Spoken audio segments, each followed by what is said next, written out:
Okay, welcome sa ating Police and Community Online Interactions. Ang topic natin ngayong umaga is to give warning. Marami na kasing report na ipinaabot sa atin na involved itong ating mga tricycle driver. Tulad nung nag-viral na video na nag-exhibition yung ating mga tricycle driver.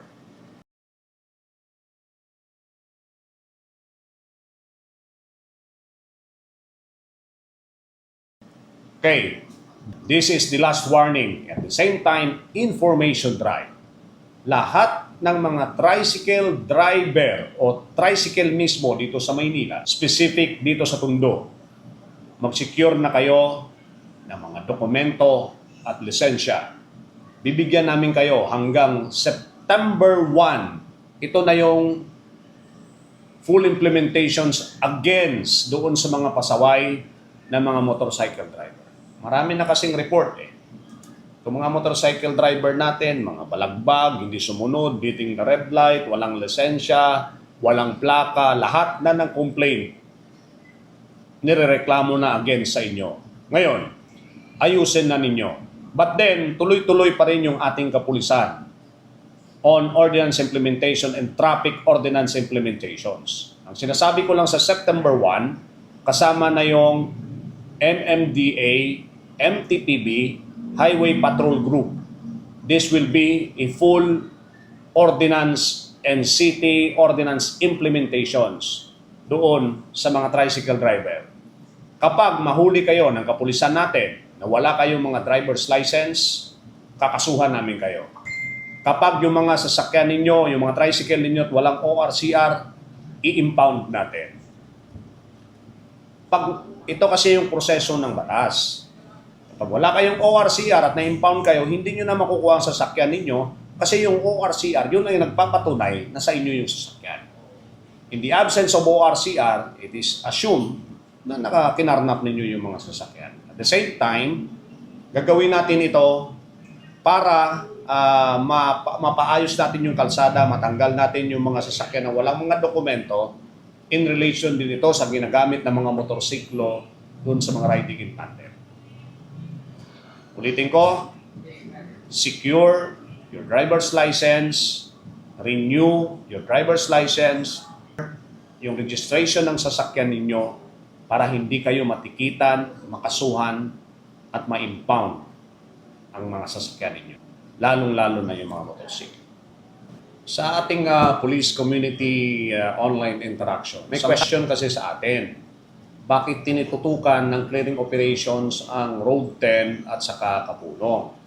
This is in relations to peace and order and public safety concern in relation to jumper boys na kailangan nating ikandakan ng clearing operations para hindi mag-build up yung traffic at hindi na mag-atake yung mga jumper boys natin. Pag maluwag yung kalsada, walang jumper boys. Kasi tuloy-tuloy yung daloy ng trapiko at nakikita ng ating mga kapulisan. Now, doon sa mga secondary road, we are in support with the city government clearing operations team.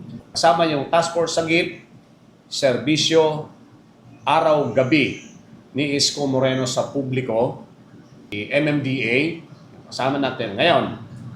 On August 1, kasi tapos na tayo nag-warning, we will going to have a full implementations ng mga clearing operations.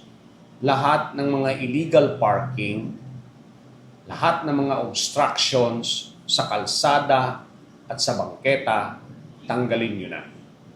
Pag nag-operate na tayo dyan, lahat ng may mga violations, kakasuhan, lahat ng may violations ng mga illegal parking, titikitan. So para hindi kayo makasuhan o matikitan, sumunod kayo sa ipinapatupad ng mga batas at ordinansa. Nais naming ipaabot sa lahat ng ating mga mamamayan o yung mga Manilenyo at mga batang Tondo regarding dun sa last incident ng jumper boys sa Road 10. Nakalatag na po ang lahat ng ating mga kapulisan this past 3 months. Dinagdagan ng ating District Director, Police Brigadier General Arnold Santiago, yung mga pulis natin sa kahabaan ng Road 10. Ngayon, ano ang hinihingi natin sa ating mga motorista? Okay, frankly speaking, kailangan na namin ang tulong ng mga truckers, drivers, and community. Tulad doon sa last incident, it is a southbound at saka nasa wall ng Port of Manila. Bakit kailangan na namin yung tulong ng komunidad? May inilagay ang ating kapulisan o strategy sa Road 10 na yung tayo'y magbayanihan, sabay-sabay na busina and dial 911 para ang jumper boys ay tuluyan na nating wakasan. Ito yung strategy. I-discuss ko lang. Nandyan yung ating kapulisan sa kahabaan. Minamaximize natin yung deployment ng ating kapulisan.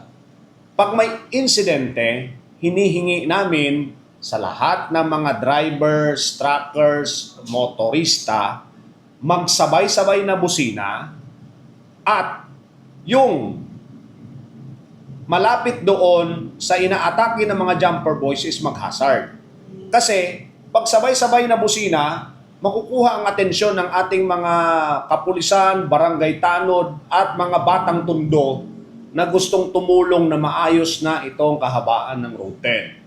May strategy din kami dyan na kapag nagsabay-sabay na ng busina, papaliparin yung drone para ma-identify kung saan yung locations. At the same time, pag sabay-sabay kayo magbusina at may insidenteng nangyari, madali hanapin ng ating kapulisan. Kasi ma-alarma o kaya ma-inform ang ating mga kapulisan na may ongoing na insidente.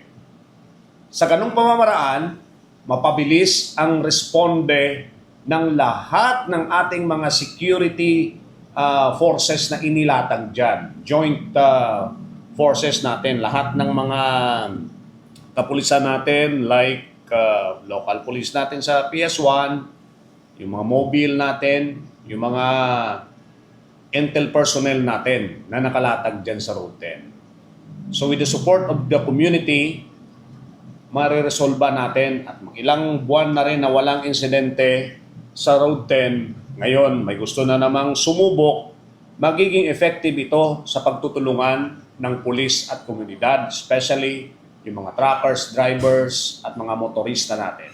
Tayo'y magbayanihan, sabay-sabay na busina and dial 911 upang ang jumper boys sa Road 10 tuluyan na nating wakasan. Magtulungan tayo with the help of the city government, people of Manila, Batang Tondo, and lahat ng mga ating men in uniform and law enforcement agencies. We will contribute in making Manila great again.